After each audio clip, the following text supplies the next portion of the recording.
Yo, what's up, people? It's your boy, the Love King, and I got another edition of the TLK podcast on tap right here.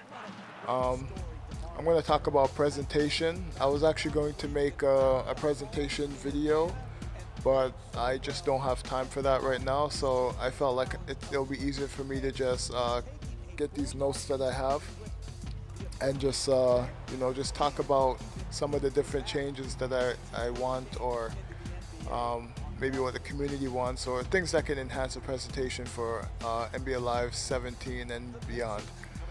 Um, some of you know, the current ESPN one is pretty much outdated.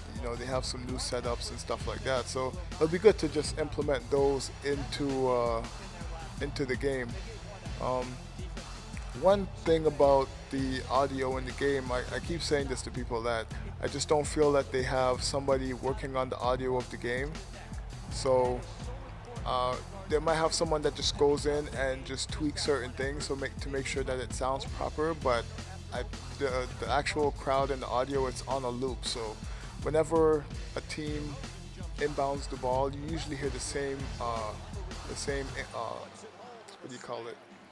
You might hear some of the same sounds in the arena, and I think that's just because they don't have somebody that can expand on it. Like, they just have the basic setup for the audio, and um, they'll just they'll just have that loop over.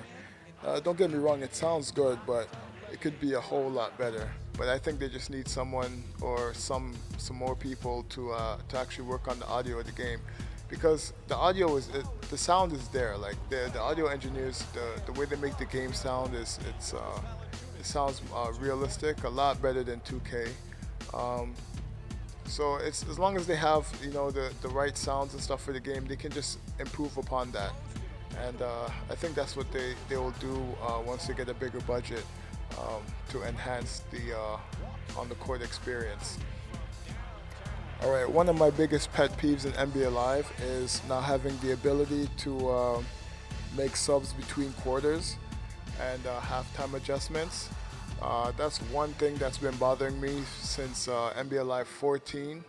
I always wanted, like, say you have subs in the game, and you come out of halftime. If you don't make that, oh, look at that, Black Paul George. If you don't have, what was I gonna say? If you don't have your starters in the game by the time the quarter ends, you're gonna start off the next quarter with the same lineup. And I really wish they would give us a halftime.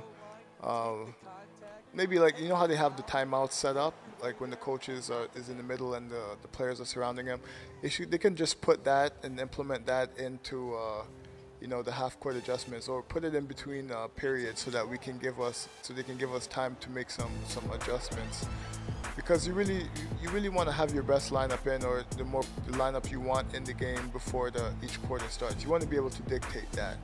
And I feel that's what they need to do. I know in NHL they have the pause menu just comes back up, like it fades.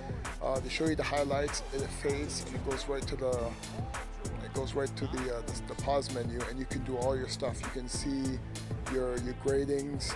You can see the game stats, and you can make substitutions. You can see all of that. It's just right on the pause menu. So even if they just put the pause menu in there, I think that would actually be grateful, instead of you having to keep pressing pause and then wait till the first whistle so the players can come in.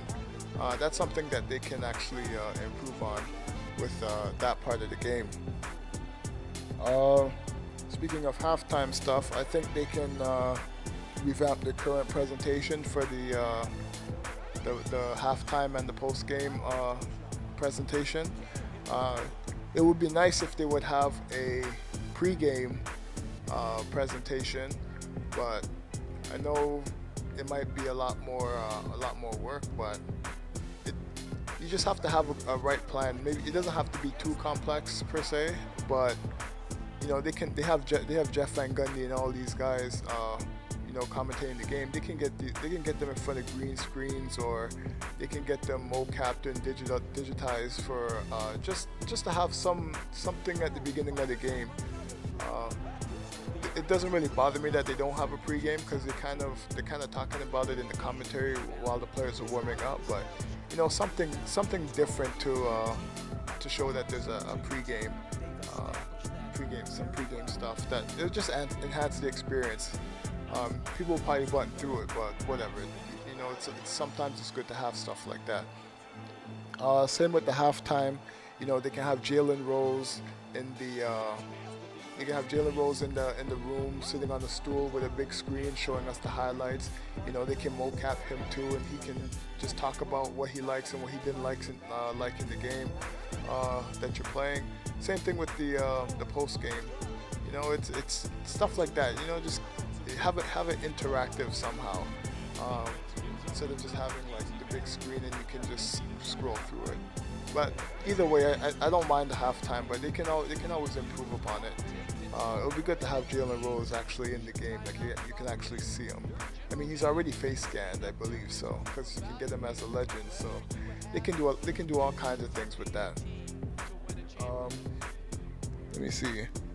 Everything here should be done in real time, similar to how Madden and FIFA does it. So instead, like you can toggle some what am I gonna say?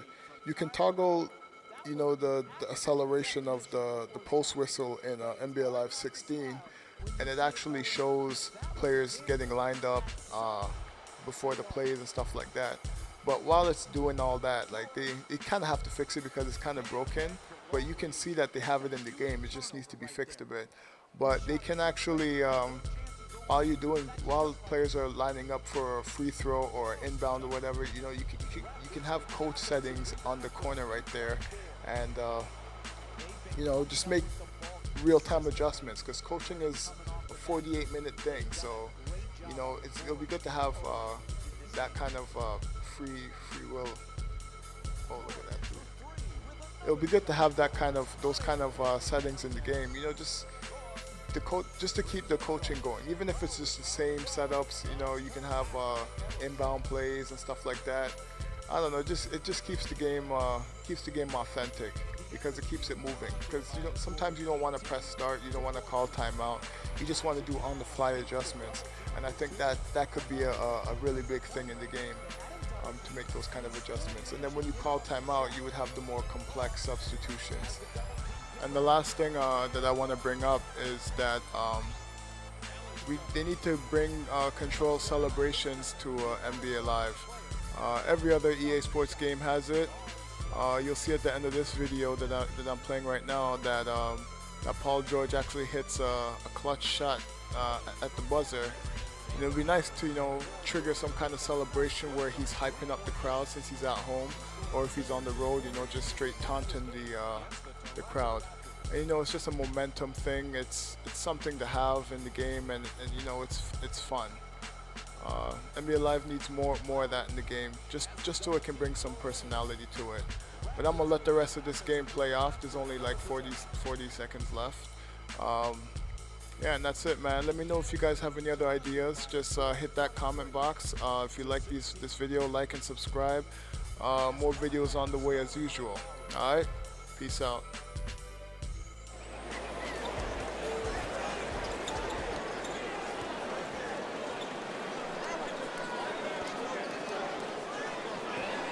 Takes another shot. The Raptors with control on the rebound. Nice touch at the basket.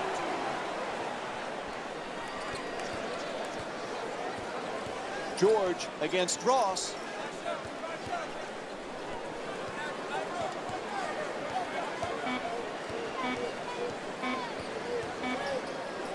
At the buzzer. And that'll do it for the first quarter.